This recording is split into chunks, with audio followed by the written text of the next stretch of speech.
पावसात सडतंय पीक, बाजारात पडते किंमत, कोबीचे भाव कोसळले, शेतकऱ्यांच्या घामाला किंमतच नाही. सततच्या पावसामुळे हाताशी आलेल्या कोबी पिकाचे मोठ्या प्रमाणावर नुकसान होत आहे.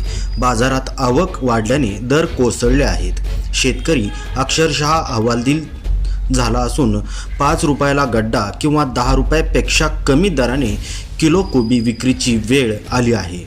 लिंबागणेश येथील कोबी उत्पादक शेतकरी मंगल नागनाथ निगुल यांचा संताप. 10 रुपये पावशेरने विकणारा कोबी आज 10 रुपयापेक्षा कमी किलो दराने विकावा लागतोय. पावसामुळे शेतात कोबी पाण्यात सडण्याआधी कमी दराने का होईना विकून टाकावा लागतोय.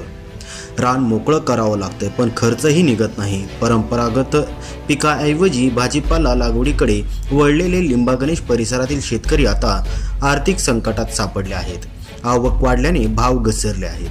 पिकाची गुणवत्ता पावसामुळे बिघडली आणि कष्टाचे पैसे मिळण्याऐवजी तोटा झेलावा लागतोय.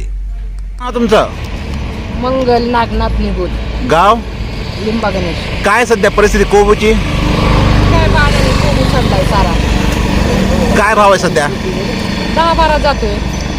पूर्वी किती जायचा? पूर्वी 35 जायचा, 35 जायचा, आता 10-12. 10 रुपये पावशेर मिळायचा पहिला. आता सध्या पाऊस वगैरे त्याच्यामुळे काय परिणाम काय झालाय? त्याच्यामुळे भाव असा घसरले ना. 10-12 जातो आता.